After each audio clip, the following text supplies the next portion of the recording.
দিলে মাধ্যমে মধুর সুরে দিতেছে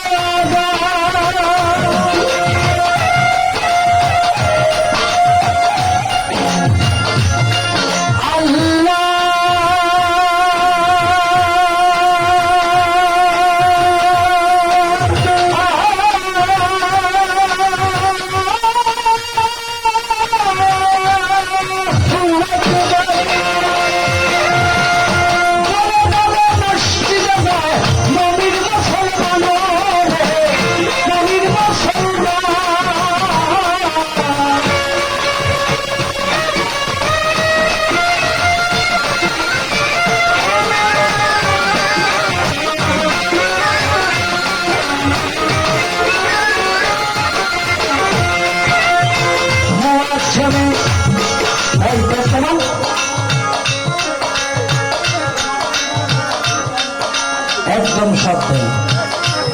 আমি গান কেমন গান জানি না, কিন্তু আমার হিসাবের বাইরে কোনো যন্ত্র পালে সব করে মাথা করে বড় গান বারবার পাবলিক বলতেছে, শ্রোতা বলতেছে, কমানোর যন্ত্র বুঝেন না। কারো ইশারায় আমার হুকুম ছাড়া আমার দাঁড়ানো অবস্থায় কোনো যন্ত্র পারবে না।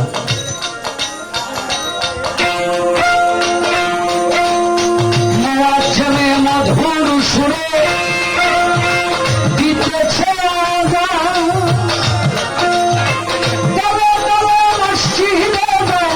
মনির মুসলমান তোমার প্রেমের সাবান দিয়া খোলো,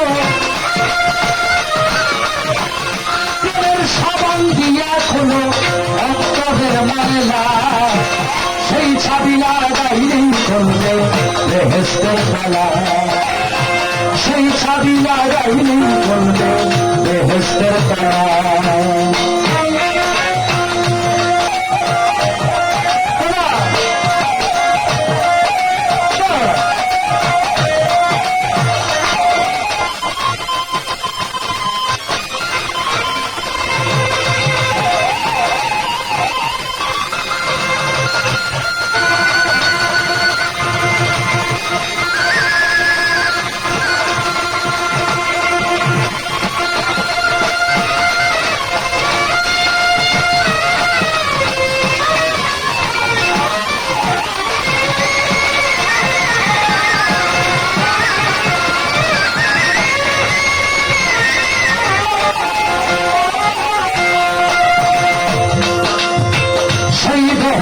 আছে তোমার এই না দুনিয়া দিয়া বড় দিয়া না জগরিয়া,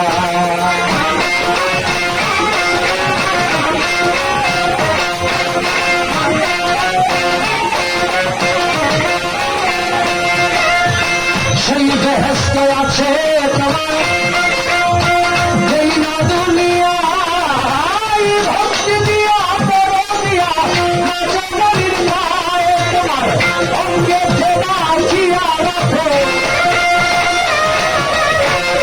অঙ্গে মাখিয়া রাখো চরণের ধোলা, সেই চাবি লাগাইলেই করবে বেহেশতের তালা, সেই চাবি লাগাইলেই করবে বেহেশতের তালা।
বেহেশতের তালা, সেই চাবি লাগাইলেই খুলবে বেহেশতের তালা।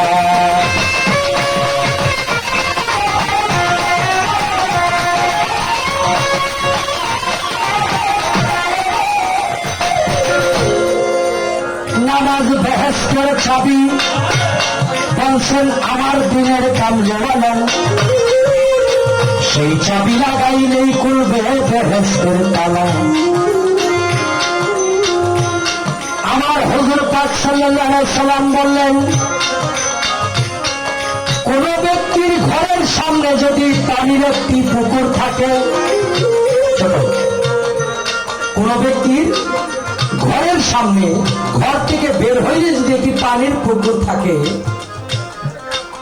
সেই পুকুরে যদি একজন মানুষ দিনে 5 বার গোসল করে, তার শরীরে যেমন ময়লা থাকতে পারে না, ঠিক একজন মুসলমান যদি দিনে 5 ওয়াক্ত নামাজ পড়ে, সারা দিনে তার জীবনে পাপ থাকতে পারে না।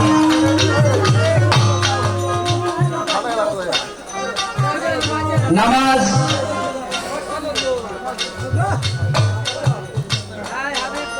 নামাজ হইল সবচাইতে কাছাকাছি আল্লাহকে পাওয়ার জন্য, আল্লাহর সাথে কথা বলার জন্য। আমরা যদি মেরাজ থেকে আলোচনা করি, আল্লাহ পাক রব্বুল আলামিনের সাথে যখন আমার হুজুর পাক সাল্লাল্লাহু আলাইহি ওয়াসাল্লাম মেরাজে গেলেন, মেরাজ শব্দের অর্থ ঊর্ধ্বমুখী ভ্রমণ করা, দেখা করা, সাক্ষাৎ করা, কথা বলা। আমার হুজুর পাক সাল্লাল্লাহু আলাইহি ওয়াসাল্লাম জিজ্ঞেস করলেন, হে আমার ইলাহি, আমি তো আপনার সাথে মেরাজ করেছি, আপনার দেখা পেয়েছি, আপনার সাথে কথা বলেছি, ছোট আমার উম্মতগণ কি আপনার সাথে এই মেরাজের সৌভাগ্য হবে কিনা? এইভাবে সিস্টেমে আল্লাহ পাক রব্বুল আলামিন বললেন, আপনি আমার সাথে মেরাজ করেছেন, একবার 2 বার মেরাজ করছে, একবার স্বপ্ন যুগে, একবার সরাসরি। আপনি মেরাজ করেছেন আমার সাথে একবার, আপনার উম্মত সারাদিনে 5 বার আমি আল্লাহর সাথে মেরাজ করবে, যদি তারা সেইভাবে নামাজ আদায় করতে পারে। হাদিস শরীফে আসছে, আমার রাসূল পাক সাল্লাল্লাহু আলাইহি ওয়াসাল্লাম বললেন, যদি কোনো ব্যক্তি জামাতের সাথে নামাজ সালাত আদায় না করতে পারে, সেজন্য ঘরে বসে করে। ঘরে যদি রুকু সেজদা দিয়ে সালাত আদায় করতে না পারে, সেজন্য বৈশা করে। বৈশাও যদি সে সালাত আদায় না করতে পারে, সেজন্য শুয়া শুয়া করে। শুয়া শুয়া যদি সে আকার ইঙ্গিতে সালাত আদায় না করতে পারে, সেজন্য ঠুট গোলা নাড়ায়া সালাতের পরিপূর্ণতা আদায় করে। কিন্তু সালাত থেকে দাঁত চালানো যাওয়ার কোন সিস্টেম নাই। হাদিস যেটা শীষ দিচ্ছে, বাসিটা একটু কম আছে দেখি, একবার বন্ধ করছে। হ্যালো, হ্যাঁ, এটা বন্ধ করলে এই সমস্যাটা থাকে না। বাসিটার মধ্যে আপনার এখান থেকে কোনো কিছু দিবেন না, গেইন, রিভাব, ইকো, কোনো কিছু না, একবারে লেভেল। তার এখানে সব আছে, প্রসেসর আছে। হ্যাঁ, কইবা না তুমি, এখনো গেইন আছে। এই যে শীষটা নেই, এই যে সাউন্ড তো ভালো, সাউন্ড এভাবে মনিটর ছাড়া যে ফ্লেভার পাইতেছি, এটা আসলে এই 2 পিয়ার মনিটর মঞ্চে দিলেও এতটা পাওয়া যায় না। অনেক ভালো সাউন্ড, সাউন্ডের কোনো মানে এটা প্রশংসার চাইতেও আরো বেশি পাওয়ার উপযুক্ত তিনি। তো সালাত হাদিস শরীফে আসছে, কাল হাসরের ময়দানে সর্বপ্রথম সালাতের হিসাব, নামাজের হিসাব দেওয়া হবে। আচ্ছা, আমি আপনার কাছে সর্বপ্রথম প্রশ্ন রাখি, আমার শরীয়তের 5 বেনা, কলেমা, নামাজ, রোজা, হজ, যাকাত, এগুলো হলো আমার শরীয়তের 5 বেনা তথা 5টা খুঁটি। এগুলা হলো আমার শরীয়তের কর্ম। এগুলা আদায় করলে আল্লাহ পাক রব্বুল আলামিন একজন মুসলিমকে জান্নাত দান করবে, যদি পরিপূর্ণভাবে আদায় করে নিজেকে নিষ্কলঙ্ক করতে পাপ মুক্ত করতে পারেন। আপনারা একটা বিভাগ, মারিফত হলো একটা বিভাগে পরিণত। তো যদি একটা বিভাগ থাকে, এটার মধ্যে নতুন থানা আছে, নতুন ডিসি আছে, নতুন এমপি আছে, কেউ আসেনি। আমার শরীয়ত হলো একটা বিভাগ, কারণ যত দুইটা পার্ট, যেমন এটা হলো মাদারি এই ফরিদপুর উপজেলা না বিভাগ, ভাঙ্গা উপজেলার মধ্যে কিন্তু এমপি আছে, উনি কিন্তু আবার আমার উপজেলার কাজ করতে পারবো না। উনি ওই ভাঙ্গা উপজেলার জনগণের জন্য সংসদে গিয়ে বিল পাস করাইতে পারবে। তাহলে আমার উপজেলার বিল পাস করাবে যিনি আমার এলাকার, আমার উপজেলার এমপি। আচ্ছা, আমার এই যে শরীয়ত একটা বিভাগ, ওই বিভাগে হলো কলেমা, নামাজ, রোজা, হজ, যাকাত। কলেমা পড়ি লা ইলাহা ইল্লাল্লাহু মুহাম্মাদুর রাসূলুল্লাহ সাল্লাল্লাহু আলাইহি ওয়াসাল্লাম। নামাজ পড়ি 5 ওয়াক্ত, ফজর নামাজ, জোহর নামাজ, আসর নামাজ, মাগরিব নামাজ, এশার নামাজ। যদি সময় থাকে নফল তাহাজ্জুদ পড়ি।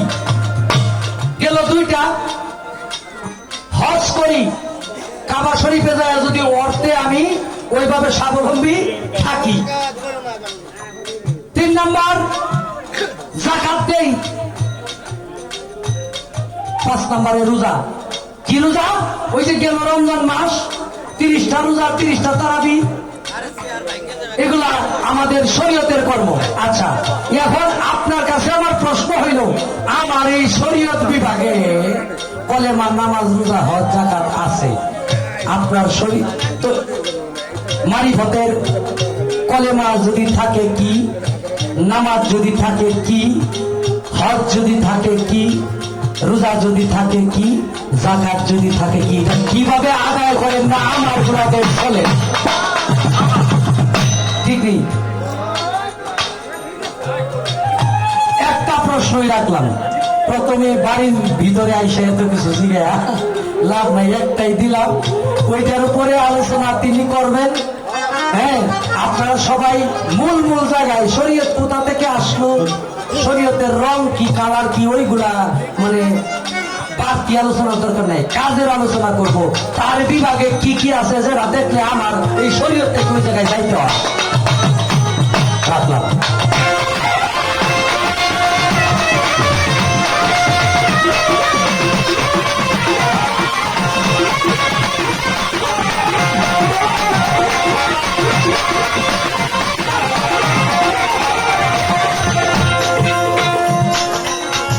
মুয়াজ্জিনে মধুর সুরে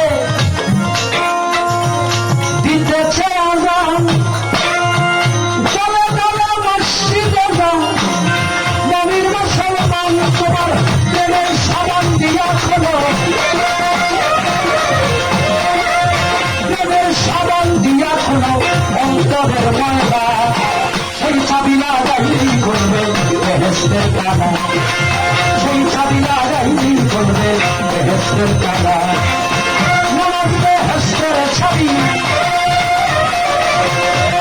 নামাজ বেহেশতের চাবি, মানুষের রাসূলুল্লাহ,